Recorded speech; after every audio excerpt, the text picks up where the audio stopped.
Well, for the first time since President Obama's speech announcing major reforms to the National Security Agency, new polls show where Americans stand on the issue of surveillance. A study conducted by the Pew Research Center found that half of the respondents had not heard about the speech or reforms at all. 41% say they heard a little, and just over 8% heard a lot about the NSA reforms.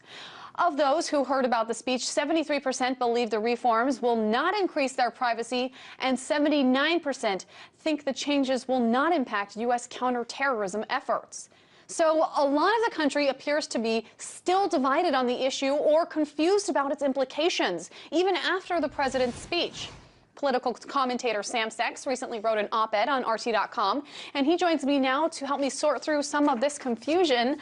Sam, according to this new study, half of Americans haven't heard about the NSA reform, and not even the speech. Should we take that to mean that the speech's reforms were so minimal that they don't even register on the national radar, or that people simply don't care, or is it something else? I think it's probably a little bit of both. I think this is naturally somewhat of a wonky topic, and I think the NSA has made it a wonky topic, too. It's not just about, hey, should the government spy on everybody, which is what's really going on. But when you hear things like Section 215, bulk metadata telephony collection, people's eyes tend to glaze over, and that's a lot of the stuff that the president's speech was focused on. When he says he's going to appoint a privacy panel to the top secret FISA court, people are like, well, what's the FISA court? When you hear about changes to national security letters, these are all topics that are slightly wonky, that people don't firmly have quite a grasp on yet. And the NSA, the way they've played with language on what collection means, what retention means, what review means, they've sort of turned the words upside down, which has muddied the debate even further. So, yeah, I think a lot of people weren't paying attention to it, and those who are paying attention don't fully understand what's going on. And plus, the mainstream media, this isn't exactly the favorite topic. If you remember the government shutdown, everybody knew what was going on there. You had a countdown clock. You had all the issues being brought up. You had constant coverage. With this, the mainstream media only focuses on this when there's a big story like the president's speech. So let's take a look at another part of that very same Pew poll. When asked whether they approve of the government's NSA collecting metadata on telephones and the internet, 53% disapprove and 40% approve. Now, that's the first time that the number of people who disapprove has actually been higher than the ones who approve. What can you attribute that to? Well, I think it shows that the NSA and its defenders in Congress and the administration are losing. The NSA loves being in the dark. They love being in secret.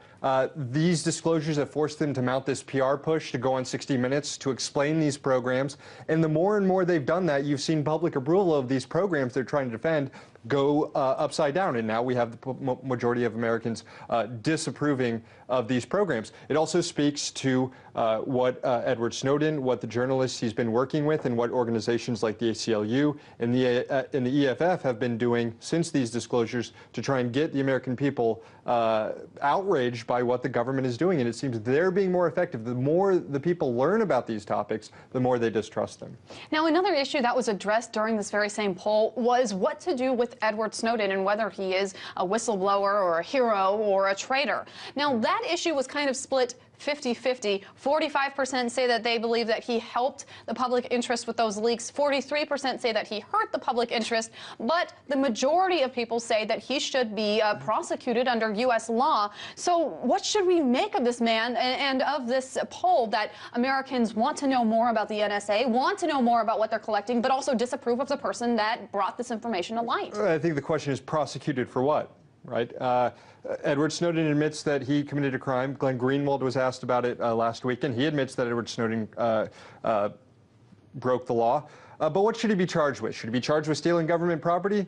Maybe. Should he be charged with espionage? No, absolutely not. I think the majority of those people polled who say that Edward Snowden should be prosecuted wouldn't go and say you should be charged with espionage.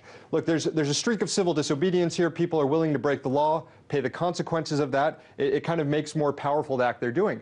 But operating in this new post-Chelsea Manning world in which when you try and engage in civil disobedience and spill some secrets that expose wrongdoing by the government, you are going to have your life ruined. You're not going to go to jail in the way that Martin Luther King went to jail or in the way that other people who committed civil disobedience went to jail and then can go back on their life. They are going to ruin your life. They're going to charge you with espionage and take you down, and you have to change the calculation here. Now, something that I want to bring up, Sam, is in a recent op-ed that you wrote for RT.com, you said that President Obama's reforms are, quote, a Trojan horse. What did you mean by that?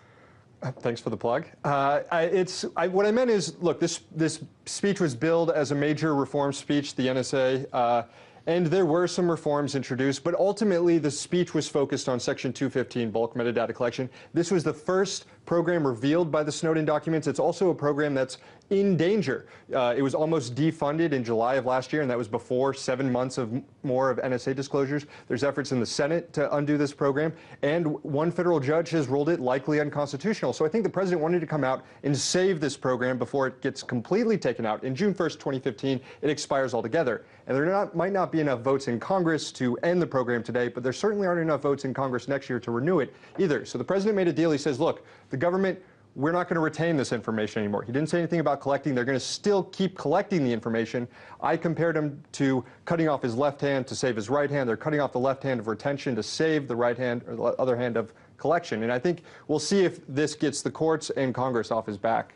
And Sam, that wasn't a shameless plug. This is. I encourage viewers to go to RT.com and check out your op-ed in full and learn a little bit more about the NSA, the reforms, especially for those 50% who don't know anything about it at all. Sam Sachs, political commentator. Thanks, Meghan.